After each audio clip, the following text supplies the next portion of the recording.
I have got some ghost stories for you. I come home from the gym and the chairs are all stacked upside down. I'm like a very intricate stack. There was a werewolf on our porch swing holding one of our kittens. The pen was all busted open and there is blood everywhere. There's like somebody standing in the middle of the bed with their finger pushing straight up on the canopy, like a tent pole. But there's nothing there. And I laid in bed like a little kid. I pulled the covers up over my eyes.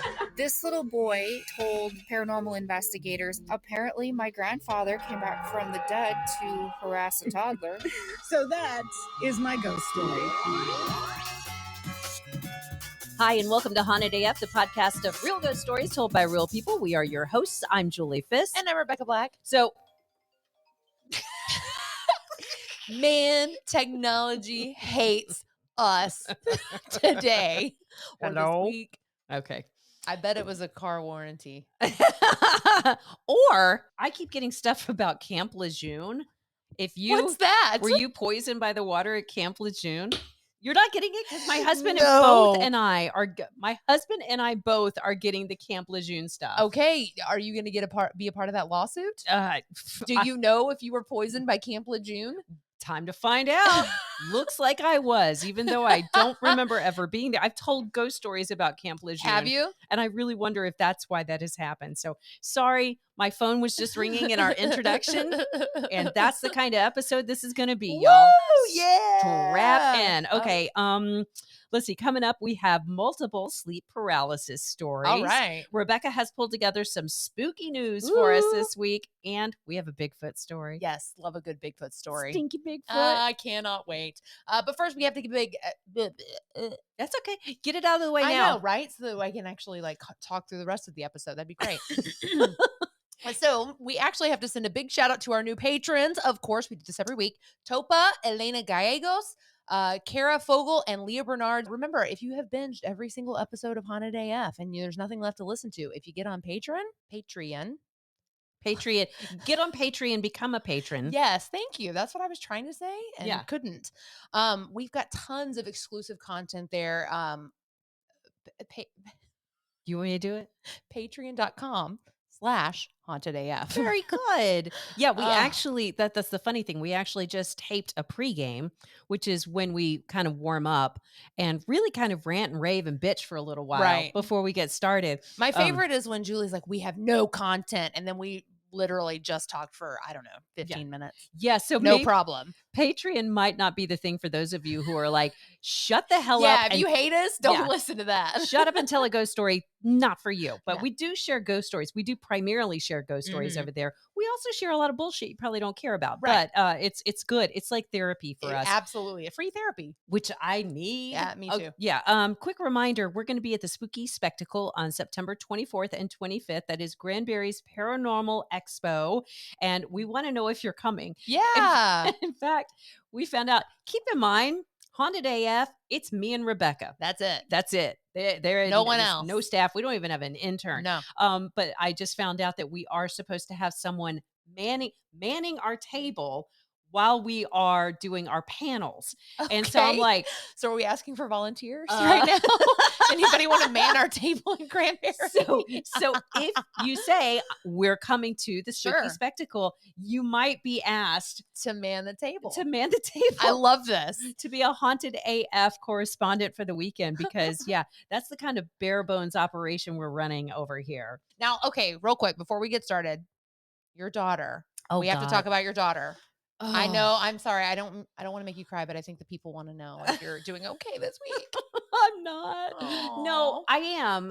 I'm actually very excited for her. I'm excited for all of us.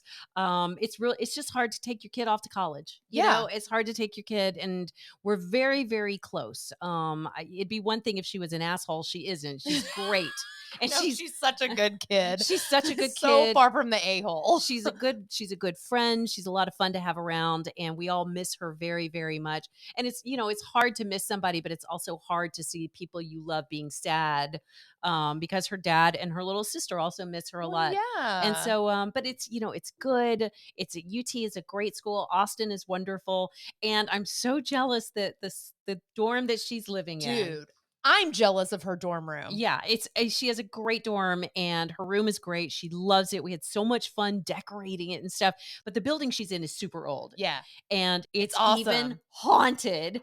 It has its own ghost story. Does it really? It really does. I Yes. went to UT. I have never heard this. Well, I Googled it. And the amazing thing is that there's kind of the urban legend story. Of course. Where it's like, oh, yeah, there was a woman who lived there and during World War II, and her fiance, she was a student, and her fiance died in battle, and she couldn't stand it. So she threw herself down the elevator shaft. Okay. And now she haunts the building and haunts the elevator, which, I'm like, it's almost like a Lady of the Lake type story. Yeah. Well, which I think every city has some type of Lady of the Lake type story. Right. So, but it's funny because when we moved her in, we had to use the elevator to move her shit in. And it is a rickety ass. I was going to say, did something like, did it stop? Yes. Yeah. It's one of those. First of all, it's like, it doesn't look like an elevator. Right. It looks like something in 1933. They're like, hey, let's just put a box in here. And it doesn't need to be more than 5.5 feet tall. No. My husband's like leaning over in it. It's not even square shaped. It's kind of a weird.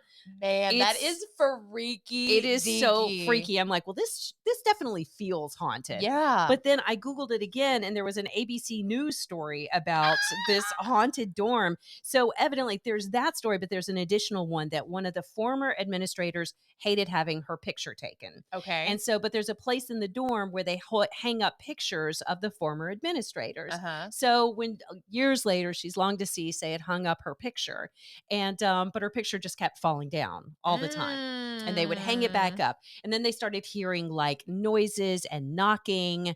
Housekeepers heard noises in empty storage rooms. Then a fire alarm went off one night. Oh, and for a period of time, the heater wouldn't turn off in the whole building. Ew. And so the current administrator says she went to the woman's picture and was like, cut it out. You're freaking us out. Okay. Just cut it out. And that everything stopped after that, which she thought was really weird. But they do say that even today that they'll hear coughs in empty rooms, which could be squatters. Well, yeah. But also that the elevator will go up and down when the building is empty. Oh my gosh. So I really am hoping something happens and Emma has to like call in and be our correspondent. Wouldn't that be amazing? I know. But of course, this is my teenage daughter who's completely gooned out whenever I'm like wanting to tell ghost stories. I was going to say, she's going to be pissed off if something happens. She probably won't even tell you. She probably won't. Because she's like, no, I'm not going to give my mom the satisfaction. She will literally have like a partial apparition floating around at the foot of her bed. And she'll be like, just get the hell out of it. Go haunt somebody else. I don't have time for this. Yeah. But the whole college move-in is the reason that, forgive me, this episode is going to kind of suck a little bit because I just didn't have time. I didn't have time to do the things that I normally do. Rebecca has jumped in with some spooky and done news. Nothing. No, you have been really, really helpful. So thank you. But we do have a couple of stories. Why don't you read the first one? All right. Hello, Julie and Rebecca. My name is Martina, and I am writing from Milano, Italy. Oh, wow. I'm so jealous that you live in Italy. Too. First of all, I just want to say hello and that I love your podcast. Thank you so much. Thank you. You're such already. I told you, man. You're such a charismatic duo. Woo. Thank you. Here's a ghost story from when I was 5. I have no recollection of it since it's actually my mom's story, although I was partly involved. When I was little, I showed stimming. I had to look it up. So it's kind of like stimming is when kids do like repeated physical movements or behaviors. Oh, okay. Yeah. Yeah. It's actually a very common thing. So I'm dumb, y'all. I haven't heard of it. You are not dumb. You keep saying that. You're not dumb. I'm feeling dumb. I'm sorry. Don't let the Hamlet thing pull you down.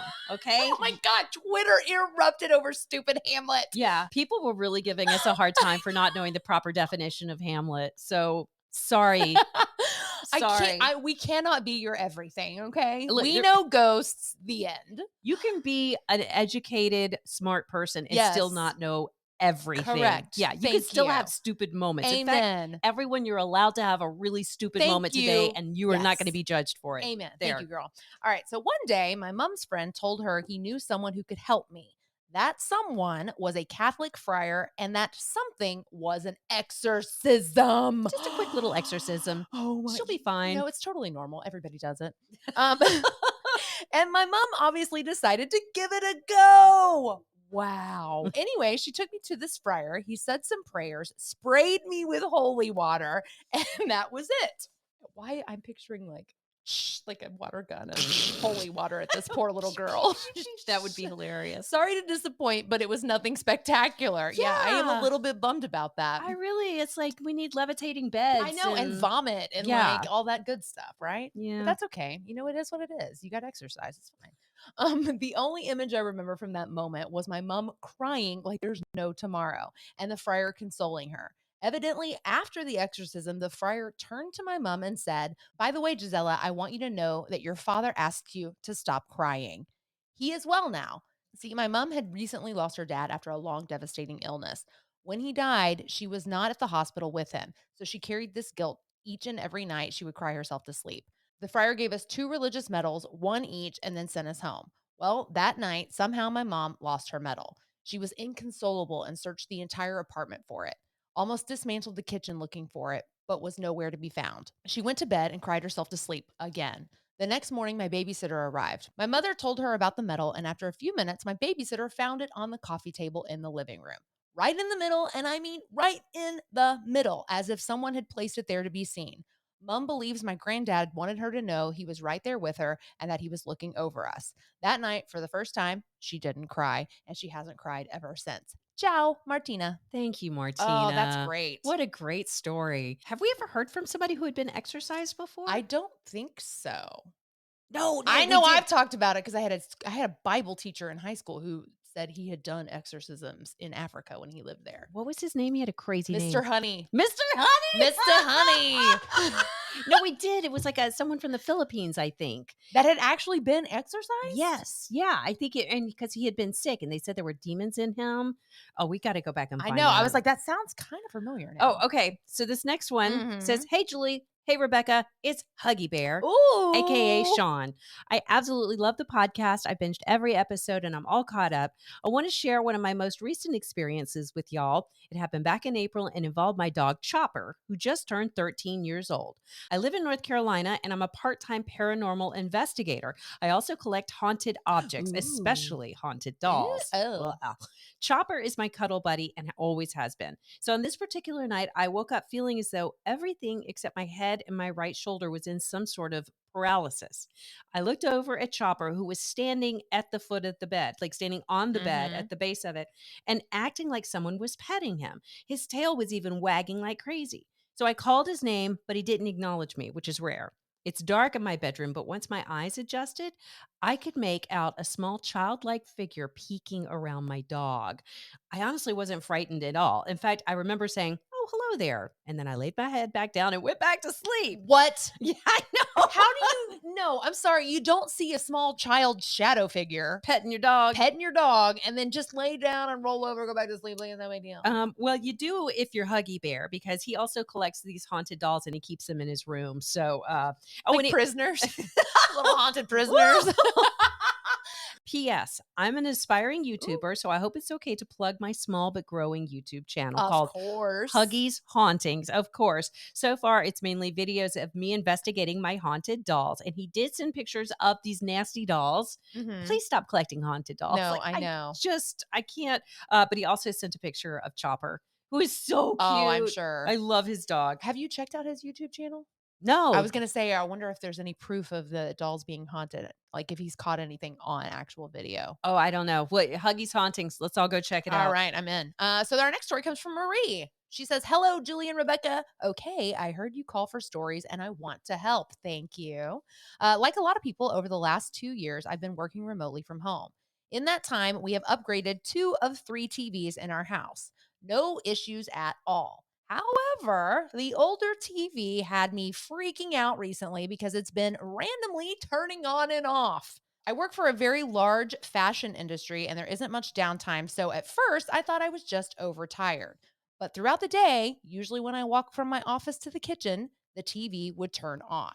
I know where the remotes are, and the husband is always at work when this happens. Honestly, I thought, am I making this happen? I told my husband, and he noted that the TV had recently gone through an update, and so had my Apple Watch, which installed a remote on it. Every time I was walking through the living room, my Apple Watch was turning on the TV. I hope that makes you laugh. I absolutely love listening to your show, Marie. God bless you, Marie. That's fantastic. By the way, we would love to share these stories anytime. Absolutely. Yeah. And for the record, so many people have reached out to me and said, you know, this issue you have with your lights turning on and off, Oh no. it might be a real electrical issue that you want to look into. And guys, I am fully aware of that. And I mention it to my husband all the time. It's like while we're sitting there and it's like freaking poltergeist in our living room while we're trying to watch Big Brother or whatever. And it's like we're all just pretending. I'm like, you know, we might have an electrical issue. The whole damn house might be about to burn down. I swear I'm going to be mad if it is an electrical issue and that Dave just hasn't helped you take care of this problem for years. Like, Dave. What am I doing? Okay. Fatima? So this next story comes from Fatima. Hi, ladies. I just came across your podcast, so I'm doing my best to catch up on all of your episodes. I've seen ghosts and heard things go bump in the night, but nothing scares me more than sleep paralysis. And sadly, it's been a common thing for me over the years. The first time I experienced it was when my son was 2 years old. His dad and I had a 1-bedroom apartment and times were tough, so we had a queen-size mattress on the floor. One night we were asleep and I was on the edge of the mattress that faced the bedroom door. I woke up and felt a presence coming towards me. It was like the Dementors and how they moved in the Harry Potter movies. I was completely frozen and could not speak. I was even making those like whimpering sounds, trying to call out my boyfriend's name, but nothing would happen. Finally, I was able to scream his name out and that woke him up. I gasped and looked up and saw this black shadow like float and disappear into the bathroom. To this day, I still refuse to sleep with the bathroom doors open. I make sure all the damn doors are closing. Nothing open on my watch, LOL. I have a few more stories where my legs were pulled and my neck was twisted to the point where I was actually sore for 2 weeks. Okay, girl, why didn't you start with those? Because of the sleep paralysis. That happens? I haven't heard of I that. have not either. That is freaky as hell. Yeah. So again, that is from Fatima. You know, honestly, I have had that thing where I'm trying to wake myself up or wake my husband up.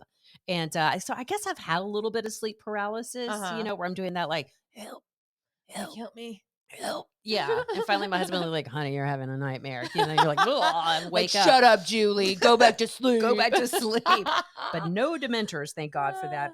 Oh, so you helped me out this week because, yes, you pulled together some spooky news stories for us. So take it away, Rebecca. So this one actually has to do with the Tampa Bay Rays, the baseball team. And this is kind of like, do you remember way back when we talked about the Oklahoma City Thunder? And how they would put their opponents in a scary hotel, like a haunted hotel. So kind of the same thing I think is happening with the Tampa Bay Rays. They're allegedly freaked out by staying in Milwaukee's haunted Pfister Hotel. It is Pfister, right? Mm-hmm. Okay. But it's like with a PF. Yeah. The word Pfister sounds so dirty to me. I know. I'm sorry. I thought the exact same thing. Okay. It's okay because my last name is Fisk, and sometimes people will call me Julie Fist.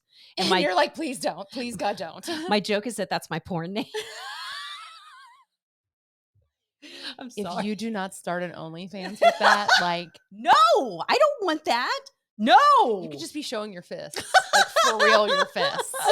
I'll just do like, you would get so many subscriptions like in the first month, and then when everybody realizes it's just your fist, they're gonna be pissed.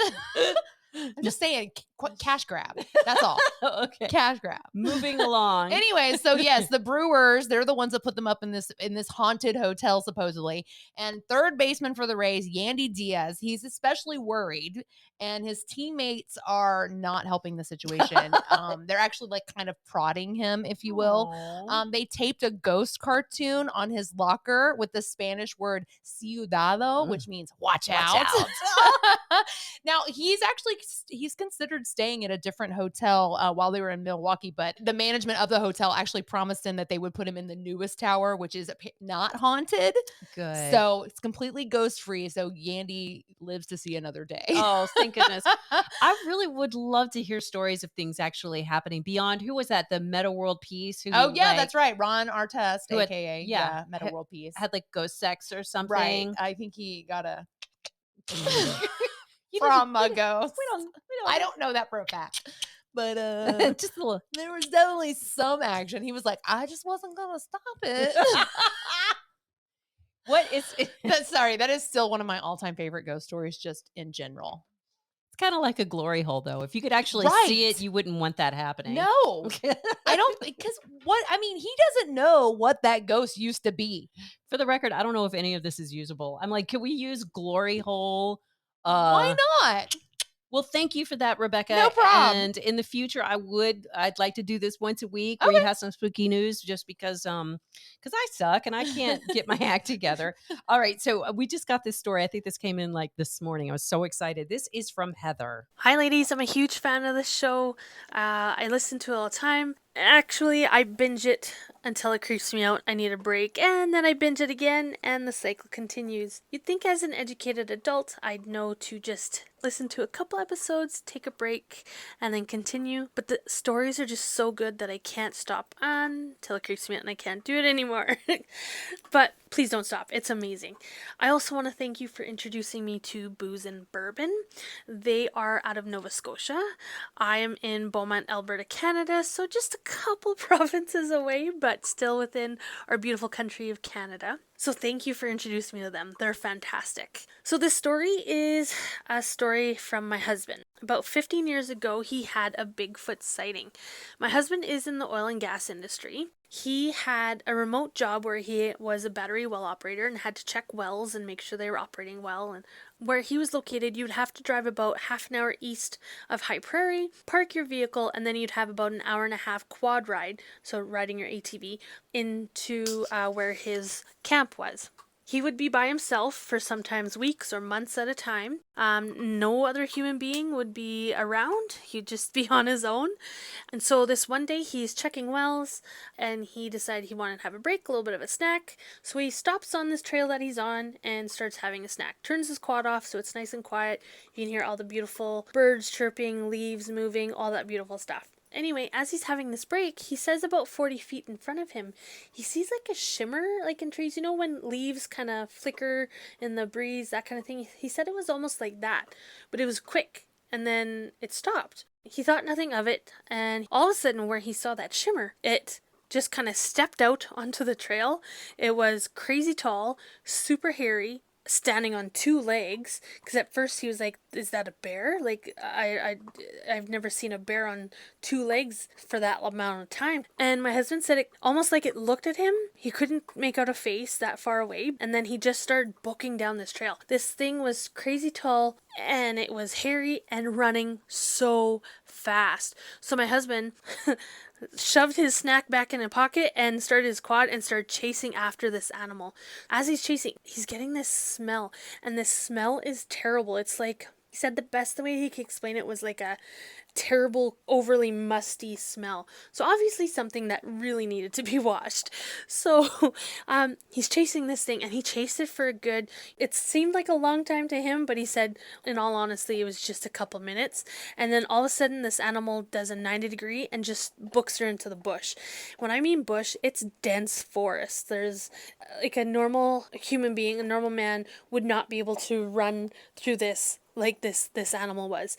So my husband turned off the quad, and he can see all these trees swaying, and you can hear like branches breaking, moving, and just something running really fast. All of a sudden, silence. You don't see trees moving anymore.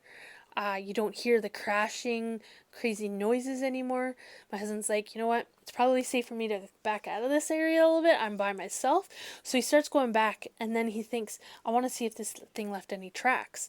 It recently rained, so it was muddy. So he quads back to where he thought he saw this animal, and he stops and he looks down, and it is a huge, basically like footprint, but huge. So my husband then calls what we have conservation officers or Fish and Wildlife. I'm not sure if you guys have them in the States or what they're called there, but they're basically there to protect animals and humans at the same time, keeping them separate but everybody happy and healthy. So anyway, he calls them and says, hey, I saw something and there's like this weird track, like you guys need to come out and check this out. So conservation officer comes out, takes a look, and is flabbergasted. He's like, I've never seen anything like this. My husband tells him the story, and the conservation officer is not sure. He's like, are you sure it wasn't a bear? And my husband was adamant that it was not a bear, because this thing never ever got on four legs. It stayed on two, stayed upright, and it was crazy tall. So they took a casting of the track of the print, and that was that. My husband never followed up with it because they were already skeptical of him already. So he didn't want to push that boundary and, make it a little bit more uncomfortable. Though we both wish he had. We would have loved to know what came from that. But yeah, since then, we've been huge Sasquatch, Bigfoot believers. We love the stories that you guys have on here in regards to the sightings and the sounds. So thank you for that. Side note, obviously, I love paranormal because I listen to it all the time, because my family and I have all had huge amounts of paranormal activity.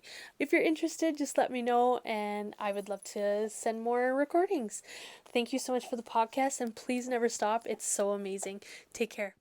So what did he do with like the Bigfoot print? Did he just Well, he gave it to the guy. And yes, we do have something like that in the US. I think it'd be like a park ranger would be my guess. right? And then it was gone, and that was kind of the end of it. I would not willingly give over my Bigfoot evidence. I would not. I would be like, this is mine now. You can come Right. visit it when you want. correct, and now I'm gonna get rich Yeah, off of it. But my Bigfoot print is staying with me. Hey, Heather, we would love more details about this story. That is absolutely incredible. And I also love the mental image of your husband out there on his four-wheeler. And then I really for a minute thought you were going to say that he got off his four-wheeler and that Bigfoot got on it. that would have been amazing. Yes, and like Bigfoot stole my four-wheeler. yes, the idea of a Sasquatch on a quad was for a moment like Squat. Oh, it doesn't rhyme. I thought it was going to. Squatch Squad on quad- a quad, but it does not. Squatch on a quad. I'll take it. I will watch that TV show. Okay, guys, don't forget this week, our companion blog, it's at hauntedaf.com with pictures, links, all that good stuff. We will share Huggy Bear's pictures of his dog Chopper because he's just too cute not to. And those gross haunted dolls. I don't actually know if I want to see that. One of them's like a clown. No, thank you. Yeah. No, thank you. We'll also share a link to the spooky spectacle stuff. If anyone wants to come to Granbury for a haunted weekend, we would have so much fun with you. It's only $5, y'all. $5 whole dollars. And you can be the Haunted AF intern. Correspondent. Is it a correspondent or No. security? No, let's just say intern. Okay, intern. Yeah. For the day. Yes, because looks like we're going to need it. And send your stories. We need your spooky stories. Amen. HauntedAFpodcast@gmail.com. We like them written and recorded. We've had some amazing audio recently, like Heather's, like James last week. We Mhm. love to hear your voices. We So do. any chance you get to do something like that, please send it. If you're having trouble figuring out how to record it, let us know. We'll walk you through it. You can also just film yourself too. You can Oh, yeah, film yourself. absolutely. And if you don't want us using the video, we can just take the audio Mhm. off of that. So there's a lot of ways we can do this. Or you could just write it again, write it all down on todayofpodcast@gmail.com. Send it to us. Yes. So we can use it in season 8 of Haunted AF.